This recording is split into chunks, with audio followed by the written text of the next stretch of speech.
ಡಾಬ್ ಇದ್ರೆ ಯಾವ function complete ಆಗೋದೇ ಇಲ್ಲ. ಸೊ ಅದೇ ಥರ ಡಾಬ್ಗೆ ಲಾಸ್ಟ್ ಟೈಮ್ ಕಸ್ಟಮೈಸೇಷನ್ ಮಾಡಿಸಿದ್ವಿ, ಡಾಬ್ ಕಲೆಕ್ಷನ್ಸ್ ತೋರಿಸಿದ್ವಿ. ಸೊ DM ಮಾಡಿರೋದ್ರಿಂದ ಸ್ವಲ್ಪ ಡಾಬ್ ಕಲೆಕ್ಷನ್ಸ್ ತರಿಸಿದ್ದೀವಿ. Welcome back to SMF silver jewelleries. ನಾನು ನಿಮ್ಮ ಪ್ರೀತಿಯ ವಿಜಯ. ಸೊ ಇವಾಗ ಡಾಬ್ ಕಲೆಕ್ಷನ್ಸಲ್ಲಿ ಅಷ್ಟಲಕ್ಷ್ಮಿ ಡಾಬ್ ನೋಡ್ಬೋದು. ಲೈಟ್ ವೆಯ್ಟ್ನಲ್ಲಿ ನಕಾಶ್ ಡಿಸೈನ್ ಮಾಡಿಸಿದ್ದೀವಿ, ಲಕ್ಷ್ಮಿ ಕಾಂಬಿನೇಷನಲ್ಲಿದೆ. ಇದು ನಕಾಶ್ ಡಿಸೈನ್ ಇರೋದ್ರಿಂದ ಸ್ವಲ್ಪ ಬ್ಲ್ಯಾಕ್ ಆ್ಯಂಟಿಕ್ ಮಾಡಿದ್ವಿ. ಪಾಲಿಶ್ ಚೇಂಜಿಂಗ್ ಆಪ್ಷನ್ಸ್ ಇರುತ್ತೆ ನಿಮಗೆ as usual. And next design ತರಿಸಿರೋದು ಅದು ಅಷ್ಟೇ ನಕಾಶ್ ಡಿಸೈನಲ್ಲಿ, ಬಟ್ ಪೀಕಾಕ್ ಕಾಂಬಿನೇಷನ್ ಕೊಟ್ಟಿದ್ದೀವಿ ನಕಾಶ್ ಡಿಸೈನ್ನಲ್ಲೇ. ಸೊ ನೆಕ್ಸ್ಟ್ ಡಿಸೈನ್ ತೋರಿಸ್ತಾ ಇರೋದು ನಿಮಗೆ American diamond and then pearl ruby emerald ಪೂರ್ತಿ ಕಾಂಬಿನೇಷನಲ್ಲಿ ಬಂದಿದೆ. ಈ ಪೂರ್ತಿ ಎಲ್ಲ ತೋರಿಸ್ತಾ ಇರೋದು ಎಲ್ಲ ಡಾಬು ಎಲ್ಲ ಔಟ್ಫಿಟ್ಗೂ ಸೂಟ್ ಆಗುತ್ತೆ. ನೆಕ್ಸ್ಟ್ ಡಿಸೈನು ಅಷ್ಟೇ ನಿಮಗೆ ನಕಾಶ್ ಡಿಸೈನಲ್ಲಿ ಸಮ್ವಾಟ್ ಫ್ಲವರ್ ಕಾಂಬಿನೇಷನಲ್ಲಿ ಬಂದಿದೆ. ಆ್ಯಂಡ್ ರೂಬಿ ಆ್ಯಂಡ್ ಎಮರಾಲ್ಡ್ ಎರಡೂ ನಿಮ್ಗೆ ಕಾಂಬಿನೇಷನ್ ಸಿಗುತ್ತೆ.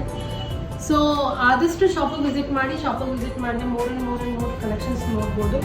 ಸೊ ಏನಾದ್ರು ಡೀಟೇಲ್ಸ್ ಬೇಕು ಅಂದರೆ ಪ್ಲೀಸ್